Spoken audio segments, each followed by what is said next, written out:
नमस्कार, स्वागत है आपका इंडिया रिपोर्ट में और मैं हूं आपके साथ Sushmita Tiwari. UP roadways employees union ने सीएम सिटी में हल्ला बोल दिया।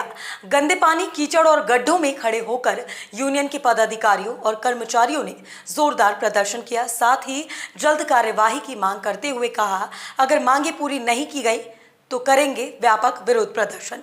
देखिए गोरखपुर से हमारे संवाददाता इरफान सिद्दीकी की रिपोर्ट। इस वक्त हम मौजूद हैं गोरखपुर के यानी सीएम सिटी नगरी के शाहपुर इलाके में, जहां पे राप्ती का डिपो है। आपको हम यहां का नज़ारा दिखलाएंगे कि क्या हालात हैं। आगे आप तस्वीरों में देख सकते हैं कि यहां के जो रास्ते हैं वो गड्ढे से भरे हुए हैं, उसमें पानी है और कीचड़ आपको नज़र आएगा। यहीं से ये सब गाड़ियां जो हैं निकल कर जाती हैं बस स्टेशन पे, इस पे सवारियां भरती। यहाँ के लोगों को इतनी समस्या है कि आज लोगों ने पानी के अंदर और इन गड्ढों में खड़े होकर प्रदर्शन किया और यहाँ के ज़िला प्रशासन से मांग कर रहे हैं कि इसको थोड़ा ऊँचा कर दिया जाए, जिसमें से गाड़ियाँ आने जाने में दिक्कत जो हो रही है वो समाप्त हो सके। हमारे साथ कुछ लोग मौजूद हैं, उनसे बात करने की कोशिश करते हैं कि आखिर किस तरह की समस्याएं इनको हैं, क्या परेशानी है। हमारे साथ यहाँ के यूपी रोडवेज के अध्यक्ष जी मौजूद हैं, उनसे बात करते हैं।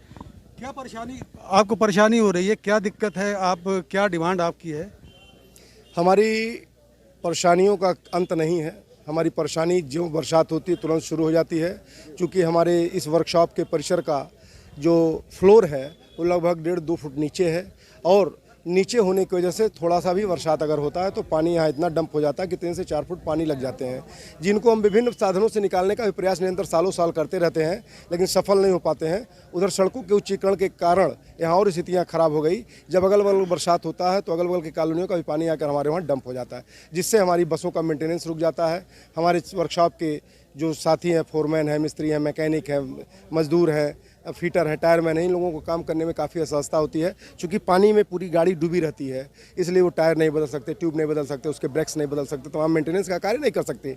उनका संरक्षण और रक्षण बेहतर तरीके से नहीं हो पाता। इसके साथ ही जब हमारा चालक प्रचालक साथी आता, चाहे वो संविदा का हो चाहे वो नियमित हो, जब वो आता है तो उन्हीं पानी में घुस करके जाता है और वो बस निकालता है तो उसको बस की वास्तविक स्थिति का आकलन नहीं हो पाता कि बस का ब्रेक वास्तव में काम कर रहा है नहीं कर रहा है, इंडिकेटर काम कर रहा है कि नहीं कर रहा, इसके ब्रेक स्लिप कर रहे हैं कि नहीं कर रहे हैं। फ्री एंड फेयर भूमि पर वो जब दौड़ाकर गाड़ी ब्रेक मारता है तो पता चलता है कि स्लिप नहीं। इस तरह हमारे बाहर दुर्घटना भी बढ़ती है।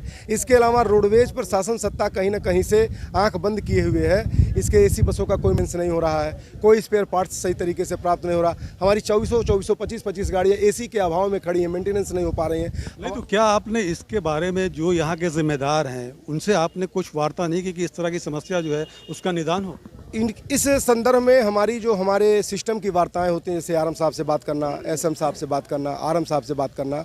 इन स्तर पे हम लोगों ने अपनी पूरी बातों को बड़े शिद्दत से द्विपक्षीय वार्ताओं के क्रम में हम लोगों ने कहा है और समस्याओं का अंबार खत्म होने के बजाय बढ़ता जा रहा है। उन लोगों का भी कहना है कि यह फंड शासन को देना होता है, यह फंड परिवहन मंत्री को देना होता है, यह फंड उत्तर प्रदेश के माननीय एमडी महोदय को देना होता है। उनके स्तर से जब तक कि इस मामले का निराकरण नहीं किया जाएगा तब तक हम कुछ कर नहीं पाएंगे। लेकिन मेरा मानना है कि जैसे हम आप पे दबाव बना रहे हैं, बीइंग ए कर्मचारी लीडर, आप भी अपने से उच्च अधिकारियों पर दबाव बनाएं और हम कर्मचारियों की व्यथा को समझें, ताकि इसका आगे की क्या रणनीति है? अगर इस तरह से आपकी मांग नहीं मानी जा रही है तो आगे की रणनीति क्या होगी आपकी? UP roadways employees union Gorakhpur क्षेत्र ने अपने क्षेत्रीय प्रबंधन समिति की बैठक में यह निर्णय लिया है कि कमोवेश स्थिति केवल राप्ती नगर वर्कशॉप की नहीं है, यही स्थिति गोरखपुर डिपो की भी है, यही स्थिति देवरिया के भी वर्कशॉप की है, यही स्थिति सिद्धार्थनगर के वर्कशॉप की है, यही स्थिति महाराजगंज के वर्कशॉप की है। तो हम लोगों ने निर्णय लिया है कि 20 से 25 तारीख सितंबर के ही मध्य में हम लोग क्षेत्रीय प्रबंधक कार्यालय जो सिविल लाइन के पास है, वहाँ पर हम लोग एक बृहद आम सभा का आयोजन करेंगे। उस आम सभा में माननीय जिलाधिकारी महोदय श्री कणान महोदय जी को भी आमंत्रित करने का काम करेंगे और इस महानगर, इस लोकसभा क्षेत्र का प्रतिनिधित्व करने वाले माननीय विधायक राधा मोहन दास अग्रवाल जी और इस लोकसभा का प्रतिनिधित्व करने वाले भारतीय जनता पार्टी के सम्मानित सांसद आदरणीय रविकिशन जी को भी हम लोग आमंत्रित कर अपनी व्यथा से अवगत कराने का काम करेंगे। तो आपने देखा कि क्या क्या समस्याएं इनकी है और ये बाकायदा इससे निराकरण के लिए तमाम कोशिशें कर चुके हैं, बावजूद इनके अभी इनको कामयाबी नहीं मिल सकी है। Irfan Siddiqui, India report, Gorakhpur. Ground zero report में आज मेरे साथ बस इतना ही। दीजिए इजाजत, नमस्कार। और हमारे चैनल की लेटेस्ट अपडेट्स पाने के लिए देखते रहिए इंडिया रिपोर्ट।